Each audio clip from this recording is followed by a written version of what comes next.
Lastly, for recognition this evening is our student spotlight. I'm pleased to ask Mr. Butcher to the podium, and he's got a young man, a senior at Athens High School, Ryan Stasinski, who is going to recognize.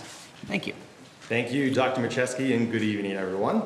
Before I share more about our student tonight, I'm sure others will be saying more later, and since I'm here now, I want to say thank you to Mr. Gary Hoff. Every conversation we have had has been about Creative Guild and your support of the arts. And not only that, but it turns out that Mr. Hoff has been on this board since before I started kindergarten at Waddles Elementary School. So, you've done a lot for me and for many others, and I thank you, sir. Thank you. Our student spotlight tonight is none other than Ryan Stasinski. Not only is he a member of the Athens Marching Band, but this past season he was simultaneously on the football team as well. That is quite the schedule. Now currently in swim, Ryan spends a lot of his time either playing sports or talking about sports. Ryan has been increasing his time behind the microphone, telling stories about our hockey team, Athens track, and many more on the way. He also has a personal podcast about our Detroit sports teams, Go Lions, and he is all in on calling games as a commentator.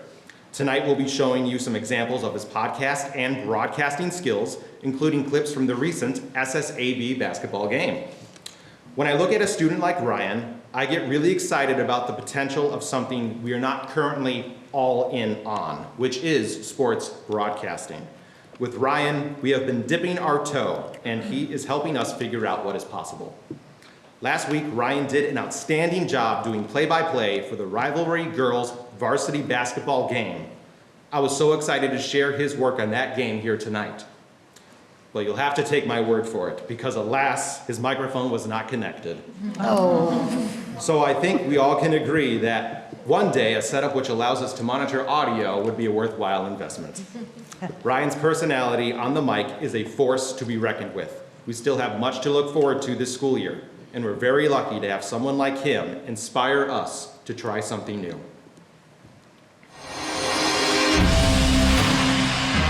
Welcome back to Sidelines. I'm your host, Ryan Stasinski, and today we're looking at the 2024 Athens Boys Track and Field Team, who achieved things never before seen in the school's 50-year history. Track and field takes place in the spring in breezy, rainy, often wintry Michigan spring.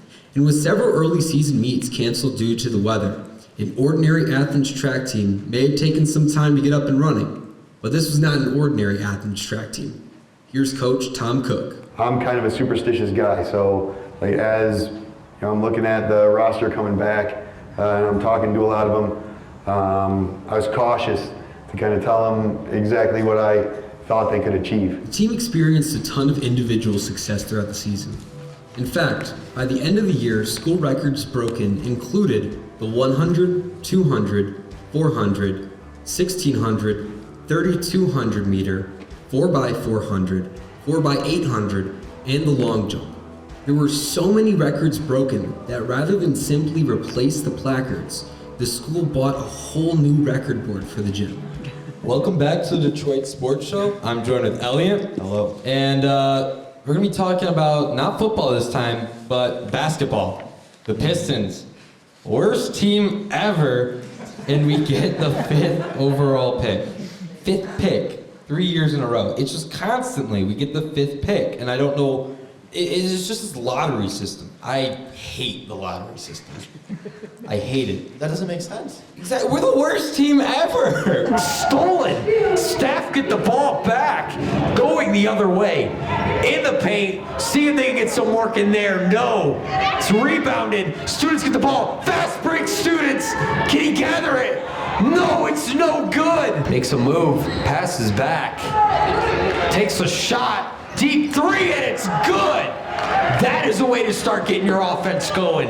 Gotta go fast. Gotta score quick, fast, and efficiently. Looking in the corner, takes a shot, and it's good.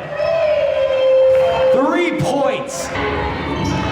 Deflected. Students with the block going the other way. Students with the ball. Gotta get points off of this possession. Takes a shot. Off the backboard, but students get the ball back.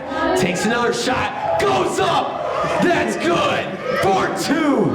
39-34. Staff at the ball. Fast break. Looking for it. No good. Misses. Students at the ball. They need a 3. 5 seconds left. Takes a 3. No good. Takes a shot. No good. Staff get the ball. So close. That game is done. Wow.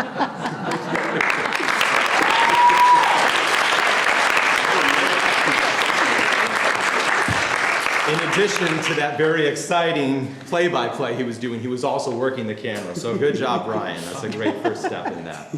All right, so at this point, I'm going to open for any potential comments or questions from the board. But first, Ryan, if you'd like to say a few words, it is all yours. For my game, I was kind of excited. I just got back from swim practice, so a lot of energy. I didn't even see that. That's probably the first time I saw it, though. I didn't know I had that much energy. But I mean, yeah, I don't really know what to say too much.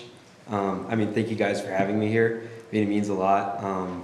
Honestly, I kind of just started this in the middle of Mr. Burns' class, starting off with a podcast. Didn't think I was going to go anywhere with it, and then now I'm finding out what I like to do. So it's been a lot, and it means a lot. It's been a lot of fun along the way, too. Any questions? Is this something you want to pursue in the future, maybe, or college, or? Yeah, I'm looking towards right after high school, going 2 years to community college, save some money, then probably transfer into Wayne State. Trying to make like a reel of the stuff that I've been doing, seeing if I can get into there and start working there. Just with the teams, trying to reaching out. Also this spring, last year I was in contact with the Michigan Panthers with the UFL, seeing if they need any work this year and seeing maybe if I could even work there in the spring and get some more experience there as well. That'd be cool. So what has been the most challenging project that you've worked on? Probably the most challenging one? That's difficult. I'd say probably the track one. That one was going out and getting interviews. Not used to that. That was different. That was the first time I did it. But definitely set me up for the hockey one that I did this year. But yeah. Any other questions? Do you find that because you are an athlete, it makes the job of broadcasting more natural or easier for you? Well, I don't really find it a job. I just find it just enjoyable. I mean, I just like going and I just like watching football. I mean, that's pretty much what I do every Sunday with my dad, is just sit on the couch, watch football, watch the game. So I feel like picking that stuff up makes it a lot easier.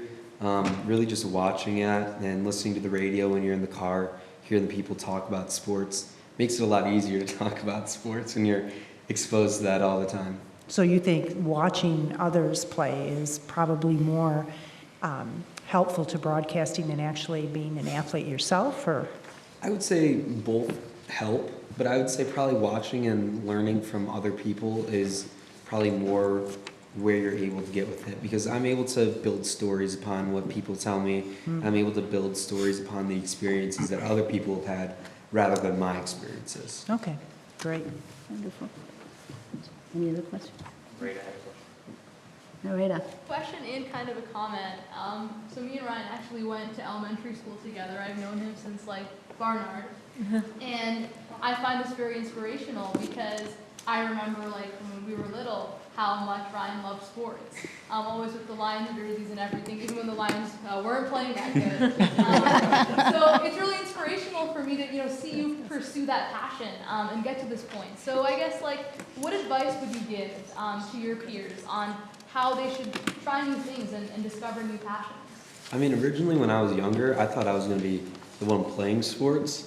I thought that was going to be my main thing. And then, I mean, kind of just exposing myself to the entire world of sports was kind of the main thing. Giving myself the opportunity of going out and talking about sports. I mean, I'd sit with my friends, probably shouldn't say this in front of a board meeting, but in class, and talking about sports. But yeah, I mean, just realizing how much I enjoyed it. And just doing that, and I was like, maybe someone would listen to this. So that's kind of what I did. And then, yeah, it kind of just went from there. Ryan, I Right. have a, okay. Nope, I'm sorry. Go ahead. I have a question. So I tend to do this, and so I was wondering if you do it. As I watch as a spectator, sometimes I forget. You get so involved in the game, you forget that you need to commentate or you need to sit. Does that ever happen to you? Yeah, that happens sometimes. I mean, I'll just get too into the game and I'll just be watching it. I mean, I'm not gonna lie, watching Dr. Marcheski's reaction on the bench, that kind of distracted me a couple of times. But yeah, I mean, sometimes you just get into it and you forget that you're supposed to, because like I just like watching the sports and seeing it unfold. I mean, it's just fun to watch. Do you make any mental cues to get you back to commentating? More it's just like, I'll be like, wait, I haven't talked in a little bit. I gotta say something. So that's kind of where it's at. Nice. Congratulations. Do we have Yeah, we do something have a for him? certificate. We have a All right, certificate we for have you, a Ryan. certificate for If you. you'd like to join. To the left, my left to right.